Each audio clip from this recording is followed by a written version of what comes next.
Fala galera, tudo bem? Bora para mais uma aula da UFO e dessa vez a gente vai falar sobre as cartas argumentativas. E a gente vai ver que é muito mais fácil escrever carta do que parece. Talvez o que nos soe um pouco estranho, né, é que para escrever carta parece algo um pouco antiquado, né? Poxa, mas por que se cobra ainda o gênero carta? Mas se a gente for analisar que carta nada mais é do que um e-mail, né, só que não é eletrônico, você manda para o correio e envia para as pessoas, mas o e-mail que a gente envia diariamente, seja para os nossos colegas de escola, para nossos professores, agora que vocês provavelmente estão mandando bastante e-mail, o e-mail nada mais é do que uma carta virtual no caso, né? Então vamos dar uma olhada na estrutura geral, né, desse gênero e entender o que distingue uma carta de solicitação de uma carta de reclamação e de uma carta aberta, que são as três cartas que constam lá no edital da UFO, certo? Bom, a primeira coisa, antes da gente entender, né, por que elas são cartas argumentativas, é a estrutura geral da carta, que basicamente é local e data, lá em cima, no rodapé, normalmente fica no canto superior esquerdo da folha. Vocativo, do que é o vocativo? O vocativo é aquele ou aquela a quem eu estou me dirigindo na carta. Então, se eu estou escrevendo uma carta para o prefeito, excelentíssimo senhor prefeito da cidade X, ou excelentíssima senhora prefeita da cidade X. Estou escrevendo para o presidente de uma empresa, né? Então, caro presidente da empresa Y. Estou escrevendo, por exemplo, para um vereador, né? Então, excelentíssimo senhor vereador fulano de tal, ou excelentíssimo senhor vereador da cidade X. Então, o vocativo é aquele ou aquela para quem eu estou escrevendo a minha carta. E aí, duas coisas importantes aqui. É claro que eu tenho que usar um pronome mais formal se eu estiver escrevendo para alguém com um grau de formalidade maior. E caso, por exemplo, sejam executivos de uma empresa, funcionários de uma empresa, eu também vou tratá-los com respeito. Talvez eu não precise de usar o excelentíssimo senhor, né, diretor, mas eu posso colocar caro diretor da empresa, caro coordenador da empresa. Então, o vocativo é aquele ou aquela para quem eu estou escrevendo e aparece embaixo do local e data. Corpo do texto. O que é o corpo do texto? É o motivo pelo qual eu estou escrevendo de forma geral. E a gente pode pensar no corpo de uma carta dividido em pelo menos 3 momentos. O primeiro parágrafo vai ser para que eu me apresente, olha, quem sou eu e por que eu estou escrevendo essa carta. No desenvolvimento do texto eu vou me aprofundar, seja aquela solicitação, seja aquela reclamação. No último parágrafo eu vou reforçar o pedido que eu quero fazer ou eu vou reforçar a reclamação que eu estou fazendo, despedida e a assinatura, lembrando muito bem que no caso da UFO não assine com o seu nome de verdade, tá? Em geral a UFO coloca 2 opções lá para você assinar e mesmo que sejam outras grades de outras provas, vai ter uma orientação, ou se você vai colocar as letras do seu nome, as iniciais, então fique muito atento às orientações da proposta. Então, bora entender o que é uma carta de solicitação. Como o próprio nome diz, né, nós estamos aí nos dirigindo a algum interlocutor para trazer uma demanda. Então, em geral, essa demanda é uma demanda coletiva, né? Eu não vou escrever uma carta para alguém só para pedir algo que resolva o meu problema. Então, em geral, a gente faz uma solicitação coletiva, a qual aquele ou aquela para quem a gente está escrevendo a carta pode intervir. Então, por exemplo, eu posso escrever uma carta de solicitação pedindo que seja construído um novo hospital, pedindo, por exemplo, que haja investimento em uma sala de informática na escola onde eu estudo, que vai afetar não só a mim, mas os meus colegas, a contratação de professores, por exemplo, que acompanhem os alunos no contraturno em atividades extras. Eu peguei essa última, por exemplo, para a gente imaginar essa situação. Então, veja só, imagine que você, estudante de ensino médio, você sentiu aí os impactos da pandemia em vários aspectos, inclusive no sentido de que o seu rendimento escolar caiu.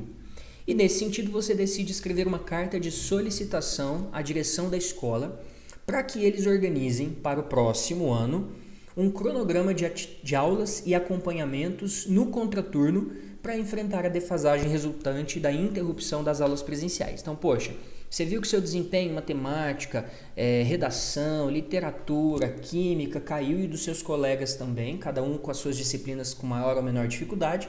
E você resolve então escrever uma carta de solicitação à direção para a direção tentar compensar essa defasagem no ano seguinte. Como? Você vai solicitar que haja um cronograma de atividades que sejam feitas no contraturno no ano seguinte para tentar compensar a defasagem resultante na interrupção das aulas presenciais. E aí eu vou até mostrar um gráfico que a gente tem de uma pesquisa que mostra algumas expectativas dos professores para o retorno às aulas pós-pandemia. Só para vocês verem aqui, o que há concordância de vários professores? Que deve haver uma readequação dos modelos de avaliação, o rodízio dos alunos para evitar aglomeração, continuidade do ensino online junto ao ensino presencial, reposição das aulas, prorrogação do ano letivo de 2020 até 2021, esse é um percentual menor, aumento de carga horária diária para cumprimento de 800 horas, cancelamento do ano letivo, um número muito pequeno. Então, você pode usar esses dados. Como que a gente poderia, então, fazer uma carta de solicitação com essa proposta? Vamos voltar aqui na estrutura. Eu vou colocar o local e data, eu vou inventar minha cidade, ou eu posso colocar Uberlândia, 10 de agosto de 2021. E eu vou me dirigir, né? Caros diretores ou cara diretora da escola, caro diretor da escola X, posso inventar o nome. Primeiro parágrafo.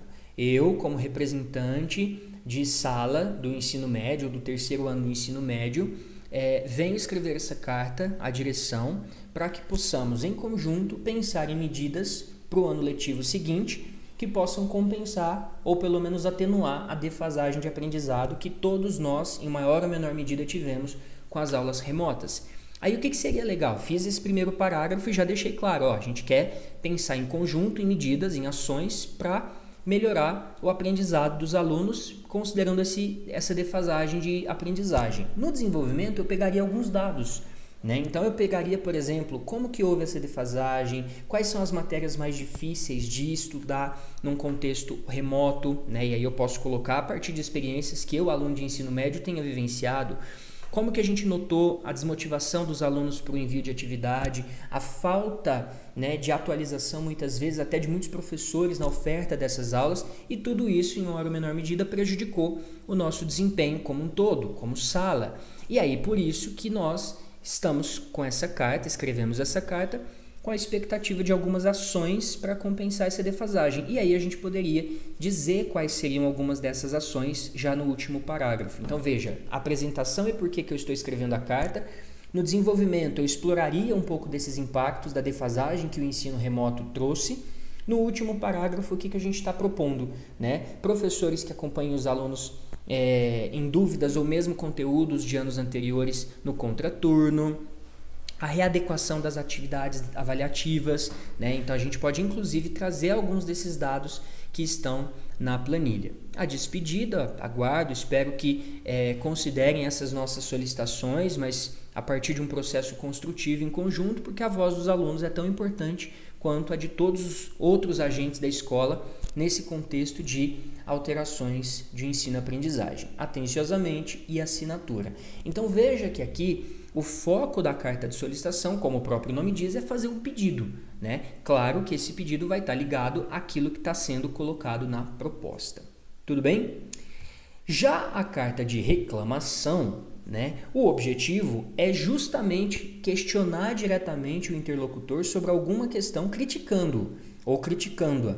Então, pode ser um serviço não entregue, um conjunto de falhas cometidas por um representante político, uma atitude inadequada, enfim. O foco agora é a exposição do problema que motivou a reclamação. Então, bora imaginar agora uma outra situação. Você comprou um produto, um computador, e esse computador foi entregue com defeitos. E apesar de você já ter feito alguns pedidos aí para a troca do produto, ela ainda não aconteceu. Então você vai mandar uma carta de reclamação. Você já está na tampa com essa questão. Eu tirei esse modelo de carta de um site, de um planejamento de aula, que depois eu vou deixar nas referências no final do vídeo. Mas vejam só. Local e data, Belo Horizonte, 29 de fevereiro de 2009. Assunto, computador entregue com estragos aparentes. E aqui eu tenho o vocativo, então tem até um acréscimo aí, eu já estou deixando claro o porquê de eu estar escrevendo essa carta. À diretoria da empresa Y. No último 5 de fevereiro, dirigi-me ao seu estabelecimento situado na rua X como endereçado a fim de comprar um computador. Após escolher o modelo que me interessou, solicitei que a mercadoria fosse entregue na minha casa. Para tanto, assinei a nota da encomenda e paguei a taxa para que fosse realizado o serviço. No dia 10 do mesmo mês, foi-me entregue o computador encomendado. No entanto, após ligar o aparelho na tomada, constatei que o mesmo emitia mais de 8 apitos e não funcionava. Diante desse fato, recusei o computador e solicitei que me fosse enviado outro exemplar em excelente estado, o que faria jus ao valor já pago. Entretanto, até a presente data, continuo à espera. Então, eu já fiz 2 reclamações. Comprei o computador com defeito, fiz a solicitação de troca, mas ainda não aconteceu. O atraso na resolução do problema vem ocasionando, faltou um Nzinho aqui, vários transtornos ao meu cotidiano. Por esse motivo, demando que outro computador da mesma marca e modelo seja entregue sem falta dentro de 3 dias. Caso contrário, anularei a compra e exijo o dinheiro do pagamento de volta. Por mais que a gente tenha aqui no finalzinho uma solicitação, estou pedindo para vocês trocarem meu computador. O foco aqui é na reclamação. Cordialmente, atenciosamente, a assinatura. Então, a grande diferença é o enfoque mesmo que a carta de solicitação vai dar, diferentemente da carta de reclamação. Então, vejam que é muito simples. E aí fica para a gente encerrar a aula, e a carta aberta? Qual é a função da carta aberta? E aí eu vou dizer para vocês que as 2 cartas anteriores, a de solicitação, a de reclamação, ou mesmo outras cartas, podem se tornar carta aberta. Então vamos entender qual é o pequeno detalhe que distingue a carta aberta das demais. Vamos supor que você, nos 2 casos anteriores, seja na carta de solicitação enviada para o diretor ou para a diretora da escola, seja a carta de reclamação enviada para a empresa, você não teve resposta. Você mandou a carta e deu 1 semana, 2, 3, ninguém te respondeu. Você até mandou de novo a carta, mas ninguém te respondeu.